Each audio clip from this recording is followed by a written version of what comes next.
నమస్కారం ఏరువాక కార్యక్రమానికి స్వాగతం ముందుగా ముఖ్యాంశాలు బంగాళాదుంప సాగులో ఆదిలాబాద్ రైతులు నాణ్యమైన దిగుబడితో అధిక లాభాలు కూరగాయల పంటల్లో కోతల సమయం సకాలంలో చేపడితేనే నాణ్యమైన ఫలసాయం పంటల్లో ఎదురయ్యే పూత పిందెరాలే సమస్యలు సకాలంలో చేపట్టవలసిన యాజమాన్య పద్ధతులు దానిమ్మ సాగులో అనుసరించవలసిన సూచనలు సరైన సమయంలో చేయవలసిన సస్యరక్షణ చర్యలు పత్తి పంట కలిసి రావడం లేదని రైతులు కొత్త ప్రయోగాలు చేస్తున్నారు. కొత్త పంటలు పండించి ఔరా అనిపించుకుంటున్నారు. కూరగాయల సాగులో ముందుకు సాగుతున్నారు. వ్యవసాయ నిపుణుల సలహాలు సూచనలతో మంచి దిగుబడులు సాధిస్తున్నారు. మునుపెన్నడూ ఎరగని ఆదాయాన్ని అందుకుంటున్నారు. ఈ రైతుల విజయం వెనుక వారి కృషి ఎలాంటిదో తెలుసుకుంటాం పదండి ఆదిలాబాద్ జిల్లాకు.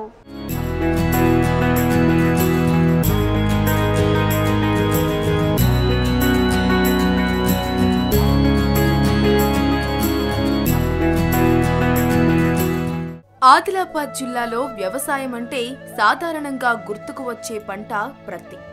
ఈ ప్రత్తి పంటనే అనేక ప్రాంతాల్లో పండిస్తారు. ప్రత్తిని ఏళ్ల తరబడి అదే పొలంలో సాగు చేయడం వల్ల రైతులు చాలా అవస్థలు పడ్డారు. రైతులు హైబ్రిడ్ విత్తనాలతో ప్రత్తి పంటలు వేస్తుంటారు. దీంతో ప్రత్తిలో అధికంగా ఎరువులు వేయాల్సి వస్తుంది. హైబ్రిడ్ రకాలు సాగు చేయడం వల్ల ప్రత్తి పంటలో అనేక రకాలు చీడపీడలు దాపురిస్తున్నాయి. దీంతో తప్పనిసరిగా పురుగుల మందులు చల్లాల్సి వస్తుంది. దీంతో ప్రతి పంటలో పెట్టుబడులు విపరీతంగా పెరిగిపోయాయి. మరోవైపు రాను రాను దిగుబడులు తగ్గిపోయాయి. చీడపీడల వల్ల కొంత పంట ఒకే నెలలో ఏళ్ల తరబడి ప్రతి పంటను సాగు చేయడం వల్ల మరికొంత పంట దిగుబడిని నష్టపోయారు. సాగు ఖర్చులు తడిసి మోపెడయ్యాయి. మరోవైపు అప్పుల కుప్పలు పెరిగిపోయాయి. దీంతో ప్రత్తి సాగు చేసిన రైతులు చాలా యాతన పడ్డారు. ప్రత్యామ్నాయ పంటల కోసం దిక్కులు చూశారు. వ్యవసాయ నిపుణులను సంప్రదించారు. వ్యవసాయ అధికారులు ఇక్కడి రైతులకు చక్కని సలహాలనిచ్చారు. ఉద్యానవన పంటలు సాగు చేసుకుంటే బాగా కలిసి వస్తుందని, దీంతో ఆదిలాబాద్ జిల్లా ఇచ్చోడ మండలానికి చెందిన ఓ యువ రైతు బంగాళదుంప సాగు ప్రారంభించాడు.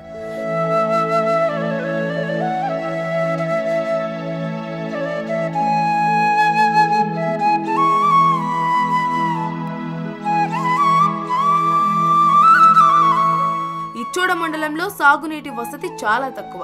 ఇక్కడ సాగునీరునిచ్చే కాలువలు లేవు. వ్యవసాయం బావి నీరు లేదా బోరు బావి నీరే పంటలకు ఆధారం. ఇచ్చోడకు చెందిన నివర్తి తడ్కే అందరిలాగా ప్రతి పంటను సాగు చేశాడు. అందరికీ వచ్చిన బాధలే తడ్కేకి వచ్చాయి.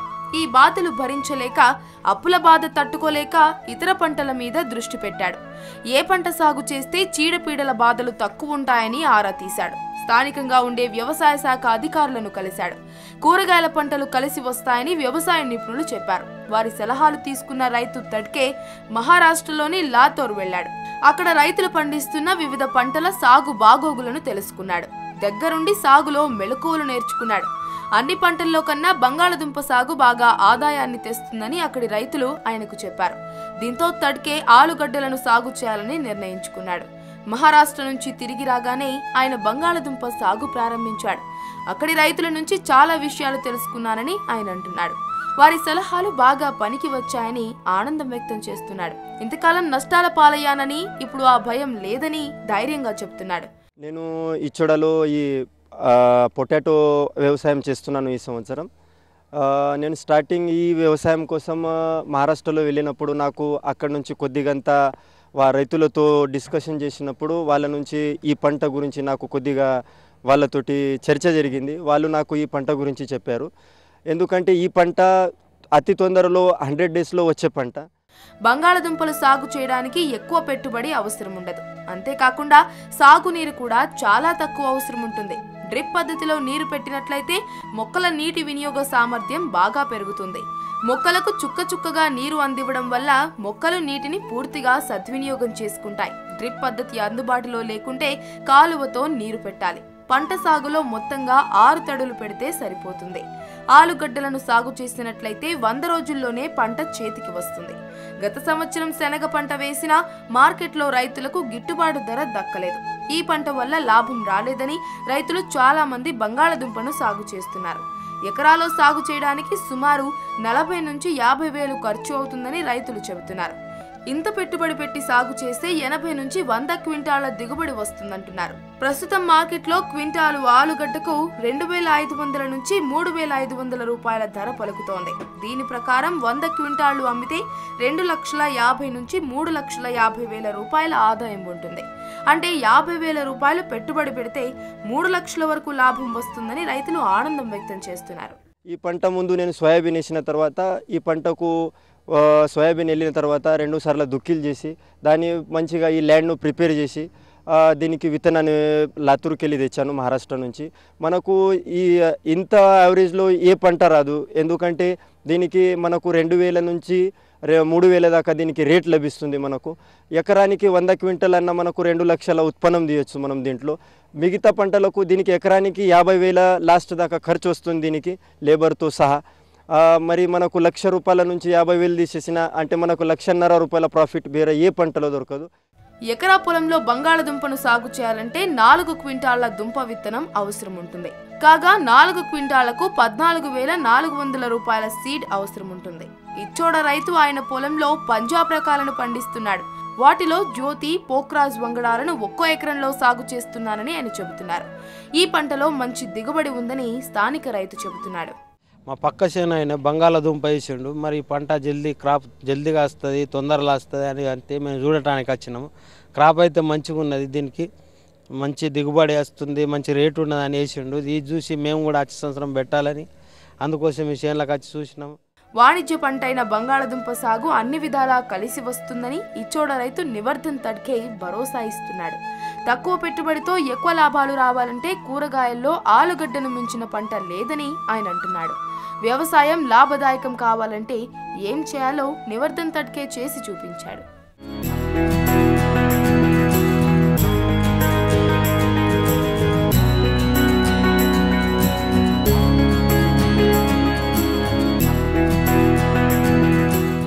ఏరువాక కార్యక్రమంలో ఇప్పుడు ఒక చిన్న విరామం.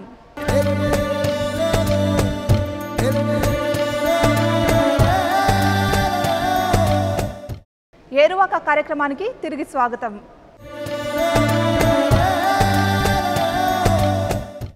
కూరగాయల పంటల్లో నాణ్యమైన దిగుబడి రావాలంటే తగిన యాజమాన్య పద్ధతులు పాటించాలి.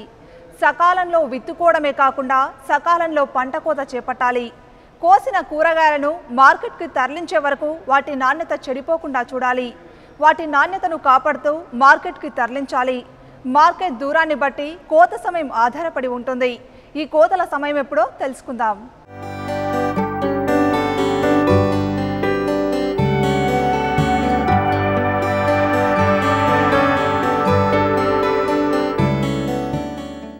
కూరగాయల సాగులో సరైన యాజమాన్య పద్ధతులు పాటించినట్లయితే నాణ్యమైన దిగుబడి దక్కుతుంది.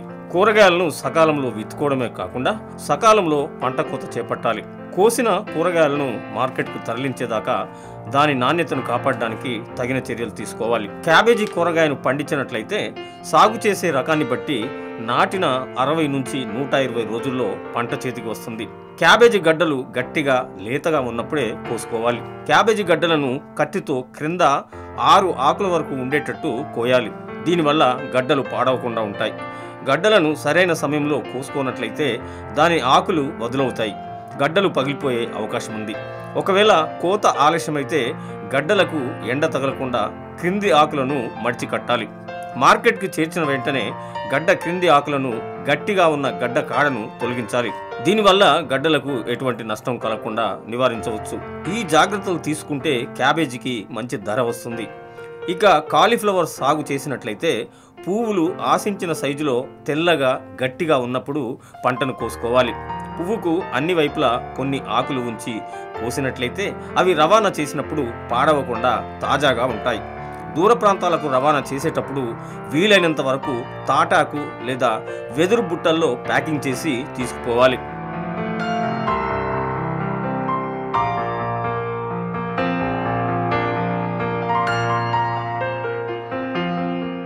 అలాగే గోర్చిక్కుడు కాయలు లేతగా ఉన్నప్పుడే కోసుకోవాలి. కోత ఆలస్యంగా చేపడితే దీనిలో పీచు పదార్థం పెరిగిపోయి కాయలు నాణ్యతను కోల్పోతాయి. దీంతో మార్కెట్లో మనం ఆశించిన ధర దక్కదు. కాబట్టి వాటిని లేతగా ఉన్నప్పుడే కోసి మార్కెట్కి తరలించాలి. బఠానీ సాగు చేసే రైతులు రకాన్ని బట్టి 60 నుంచి 100 రోజుల్లో పంట కోతకు వస్తుందని గమనించాలి. బఠానీ నాణ్యత గింజల్లోని చక్కెర శాతాన్ని బట్టి ఉంటుంది. ప్రతి 10 రోజులకు ఒకసారి కాయలు కోసుకోవాలి. అలాగే సోరకాయ నాటిన 55 నుంచి 75 రోజుల్లో కోతకు వస్తుంది. కోతకు చేరిన కాయలను కాయల చర్మం మీద గోటితో నొక్కి లేదా చర్మం మీద నూగును బట్టి గుర్తించవచ్చు. కాయ లోపల గింజలు ఏర్పడకముందే, చర్మం గట్టిపడకముందే ఆ కాయలను కోసుకోవాలి. కోసిన వెంటనే మార్కెట్కి తరలించాలి. ముదిరిన కాయల చర్మము గట్టిపడి క్రమంగా తెలుపు రంగులోకి మారుతుంది. విత్తనాలు గట్టిపడి తినడానికి పనికిరాకుండా పోతుంది. కోసేటప్పుడు కాయల తొడుములతో సహా వాటిని కోయాలి. కోసిన కాయలను బుట్టల్లో ప్యాకింగ్ చేసి మార్కెట్కు తరలించాలి. సోరకాయలు కోసిన 2 నుంచి 3 రోజుల వరకు మాత్రమే తాజాగా ఉంటాయి. అంటే వాటిని 3 రోజుల వరకు మాత్రమే నిల్వ చేయడానికి వీలవుతుందన్నమాట. బీరకాయలు సాగు చేసినట్లయితే విత్తిన రకాన్ని బట్టి 60 నుంచి 90 రోజుల్లో కోతకు వస్తాయి. కాయలు లేతగా ఉన్నప్పుడు కోసుకోవాలి. కాయలు ముదిరిపోకుండా 2-3 రోజుల్లోనే కోయాలి. బీరకాయలు ముదిరినట్లయితే దానిలో పీచు పదార్థం ఎక్కువైపోయి పనికి రాకుండా పోతాయి. కాయలు కోసేటప్పుడు 1 అంగుళం కాడతో సహా కోసినట్లయితే 2 నుంచి 3 రోజులు కాయలు తాజాగా ఉంటాయి.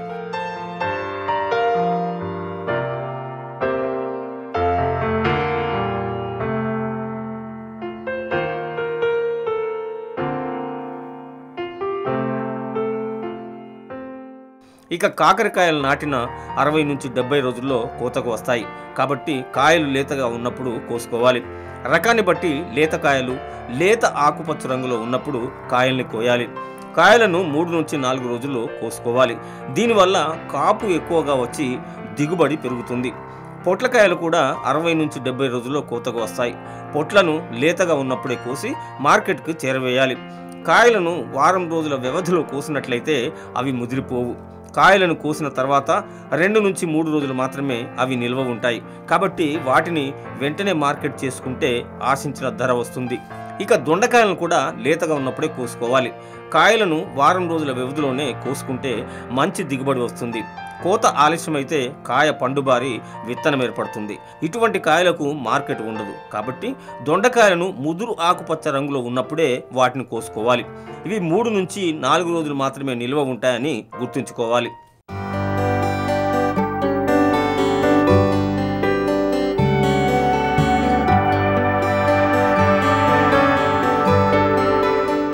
మనం ఏ పంటను పండించినా దాని పూత పిందెలు రాలిపోవడం అనే సమస్య తలెత్తుతుంది. సామాన్యంగా పూసిన పూతంతా కాతగా మారదు. కొంత పూత పిందె రాలడం సహజమే. కానీ పూత పిందెలు ఎక్కువగా రాలిపోతుంటే తగిన యాజమాన్య పద్ధతులు పాటించాలి. నత్రజని ఎరువు ఎక్కువగా వేసినా పూత ఆలస్యంగా వస్తుంది. పూత కాయ ఎక్కువగా రాలుతుంటే ఏ చర్యలు తీసుకోవాలో తెలుసుకుందాం.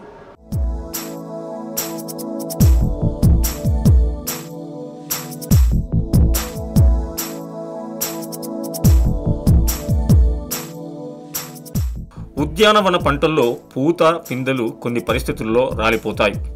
వాతావరణ పరిస్థితులు, మొక్కలను ఆశించే చీడపీడలు, హార్మోన్ల లోపం వల్ల నష్టం కలుగుతుంది.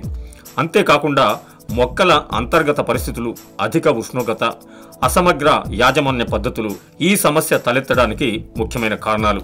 పూత పిందె రాలడం వల్ల పంట దిగుబడి తగ్గిపోతుంది. ఫలితంగా మనం నష్టపోతాం.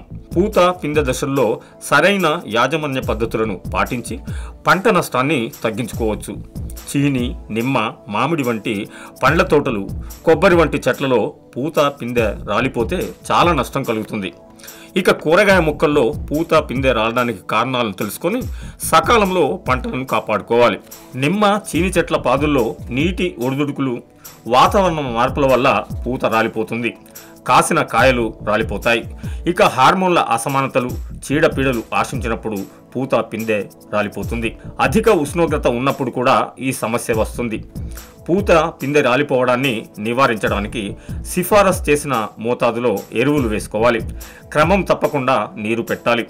పూత పిందె దశల్లో ఉన్నప్పుడు చెట్లకు పాదులు తీయొద్దు. ఇక మందుల విషయానికి వస్తే 4.5 లీటర్ల నీటిలో 1 మిల్లీలీటర్ ప్లానోఫిక్స్ కలిపి పూత సమయంలో ఒకసారి పిచికారి చేయాలి. ఇదే మిశ్రమాన్ని పిందెలు గోలికాయ పరిమాణంలో ఉన్నప్పుడు మరోసారి పిచికారి చేయాలి. లేదా 100 లీటర్ల నీటిలో 2,4-D 1 గ్రామ్ కలిపి పూత పిందె దశల్లో పిచికారి చేసుకోవాలి. అధిక ఉష్ణోగ్రత వల్ల పిందెలు రాలిపోయినట్లయితే కాయలు చెట్లపై ఎదుగుతున్న దశలో తరచుగా నీరు పెట్టాలి. దీంతో ఉష్ణోగ్రత తగ్గి నేలలో తగినంత నీరు నిల్వ ఉంటుంది.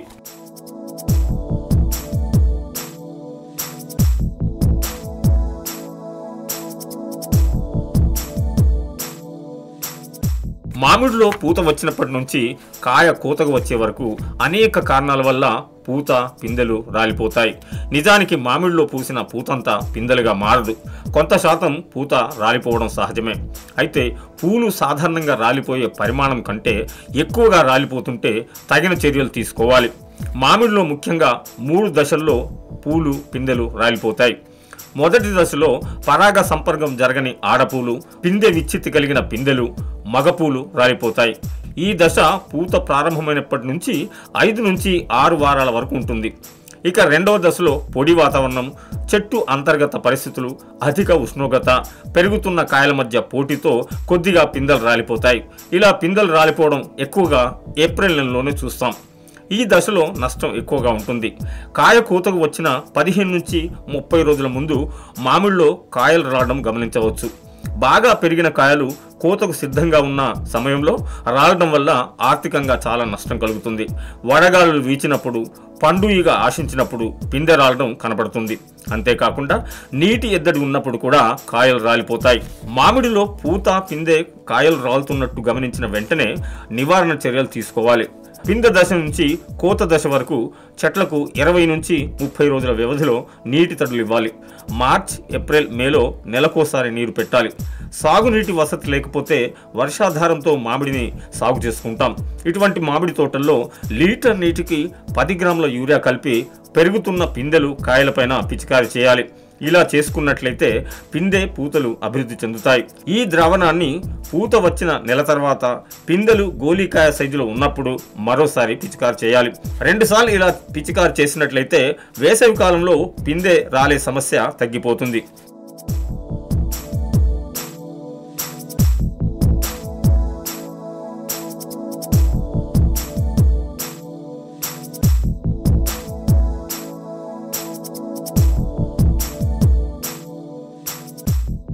ఇక కొబ్బరి చెట్టులో కూడా పూత పిందె రాలడం గమనిస్తాం.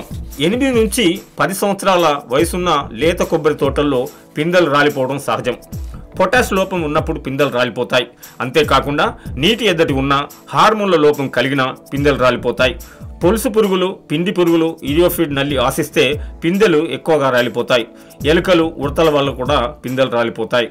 పిందెలు రాలుతున్నట్లు గమనించిన వెంటనే సిఫారసు చేసిన మోతాదులో పొటాష్ ఎరువు వేసుకోవాలి. అధిక ఉష్ణోగ్రత వల్ల నీటి ఎద్దడి ఏర్పడుతుంది. ఇటువంటి పరిస్థితి ఉంటే తోటలకు ఎప్పటికప్పుడు నీరు పెట్టుకోవాలి. చెట్ల మొవ్వులో రోబోన్ అనే ఎలుకల మందును ఉంచాలి.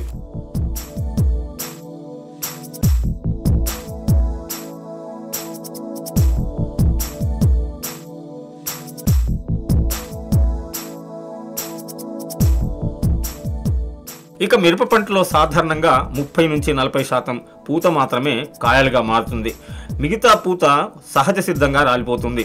నేలలో తేమ ఎక్కువైనా, పంటలో నీటి ఎద్దడి ఏర్పడినప్పుడు, ఆకాశం మేఘావృతమై ఉన్నప్పుడు పూత ఎక్కువగా రాలిపోతుంది. ఇటువంటి పరిస్థితి ఉన్నట్లయితే 4.5 లీటర్ల నీటికి 1 మిల్లీలీటరు ప్లానోఫిక్స్ కలిపి మొక్కలపై పిచికారి చేసుకోవాలి. మొక్కలు నాటిన 40, 60, 80వ రోజున ఈ మిశ్రమాన్ని పిచికారి చేసి మిరపలో పూత పిందె రాలిపోవడాన్ని మనం అరికట్టుకోవచ్చు. ఇక వంకాయ పంట పూత దశలో ఉన్నప్పుడు 10 లీటర్ల నీటిలో 10 మిల్లీగ్రాముల 2,4-Dని కలిపి 10 రోజుల వ్యవధిలో 2 సార్లు పంటలో పిచికారి చేసుకోవాలి. ఈ చర్యలు తీసుకున్నట్లయితే వంగలో అధిక దిగుబడి పొందడానికి అవకాశం ఉంటుంది. ఇక అధిక ఉష్ణోగ్రత, శంకు తెగులు వల్ల బెండలో పూత రాలిపోతుంది. ఇటువంటి పరిస్థితుల్లో లీటర్ నీటికి 10 గ్రాముల యూరియా కలిపి పంట పూత దశలో ఉన్నప్పుడు పిచికారి చేసుకోవాలి. ఇలా చేసినట్లయితే నత్రజని ఆదా అవుతుంది. అంతేకాకుండా ఆశించిన అధిక దిగుబడులు వస్తాయి.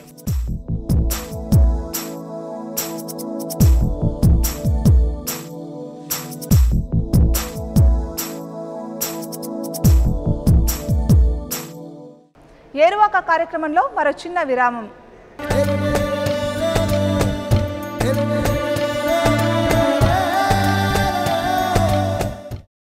ఏరువాక కార్యక్రమానికి తిరిగి స్వాగతం.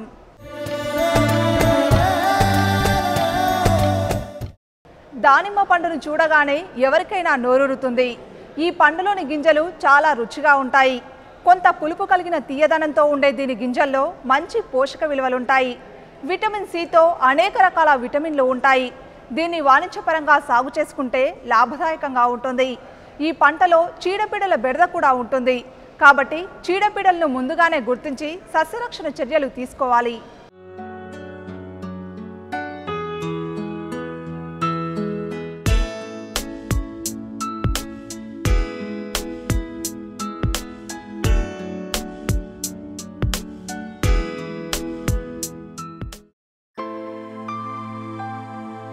దానిమ్మ సాగును శాస్త్రీయ పద్ధతిలో చేసినప్పుడే నాణ్యమైన అధిక దిగుబడులు పొందే అవకాశం ఉంటుంది.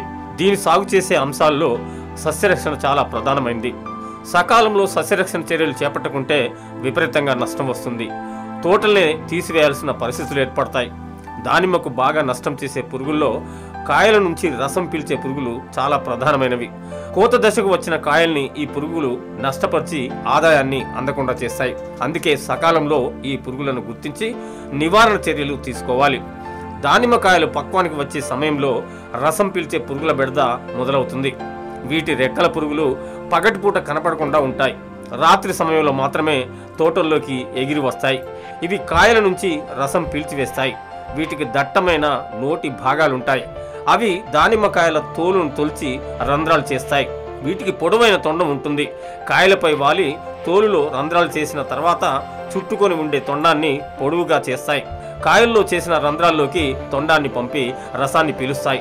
రెక్కల పురుగులు కాయలకు చేసిన రంధ్రాల నుంచి రసం కారుతుంది.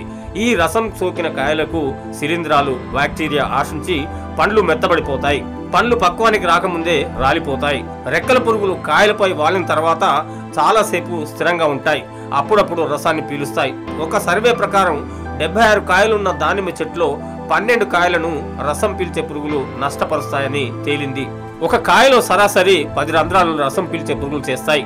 ఇలా నష్టపోయిన కాయల సంఖ్య ఎక్కువగానే ఉంటుంది. ఆగస్టు నెల నుండి నవంబర్ నెల వరకు రసం పీల్చే పురుగులు ఎక్కువగా కనపడతాయి. ఈ కాలంలో పూత నుంచి పెరిగే కాయల్ని ఎక్కువగా నష్టపరుస్తాయి. దానిమ్మ కాయల నుంచి 4 రకాల పురుగులు రసాన్ని పీల్చి నష్టపరుస్తాయి. వీటి శాస్త్రీయ నామాలు ఒత్రిస్ మెటర్నా, ఒత్రిస్ ఫల్లోనికా, ఒత్రిస్ హోమినా, అఖయ జంతా.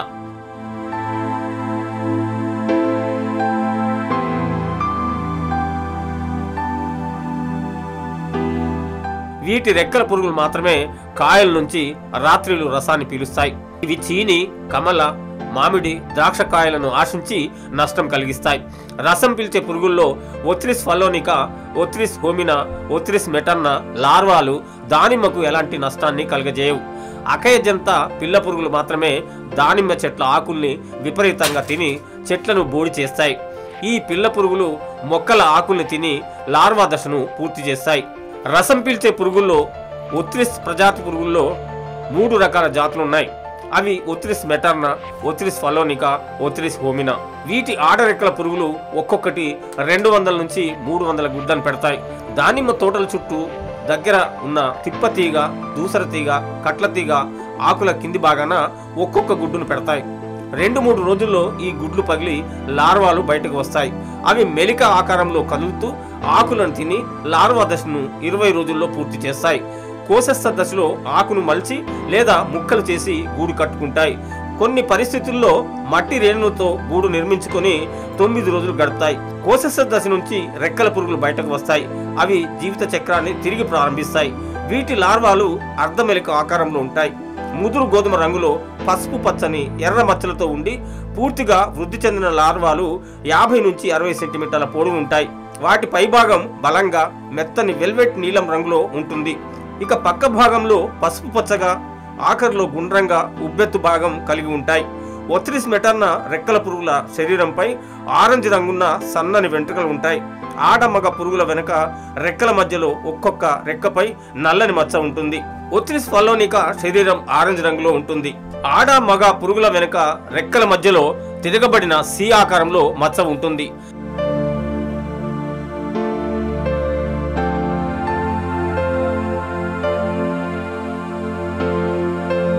హోత్రిస్ హోమినా కూడా ఆరెంజ్ రంగులోనే ఉంటుంది.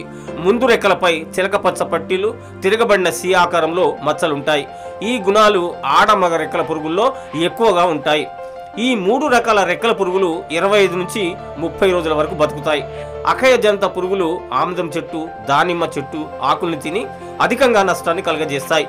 లార్వా దశలో దీన్ని దాసరి లేదా నామల పురుగు అని పిలుస్తారు. ఇవి మామిడి మొక్కల ఆకులను కూడా తింటాయి. ఆడరెక్కల పురుగు 450 గుడ్లను పెడుతుంది. ఇవి ఆకుల కింది భాగాన ఒక్కొక్క గుడ్ను పెడతాయి. 2 నుంచి 5 రోజుల్లో గుడ్లు పగిలి సన్నని మృదువైన పసుపు ఆకుపచ్చని రంగులో ఉన్న పిల్ల పురుగులు బయటకు వస్తాయి.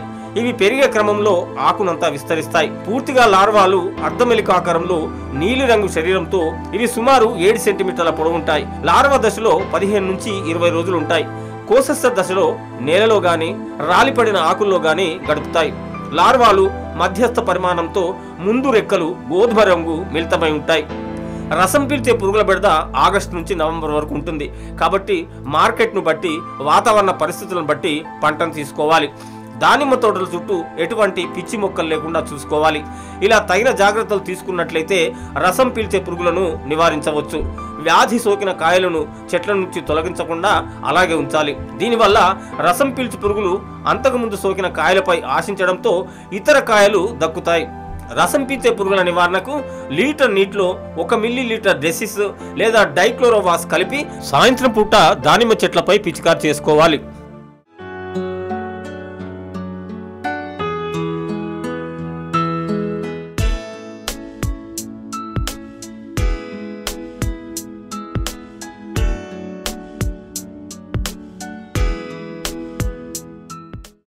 ఇది ఇవాల్టి ఏరువాక కార్యక్రమం. మరిన్ని విశేషాలతో రేపు కలుద్దాం. అంతవరకు సెలవు. నమస్కారం.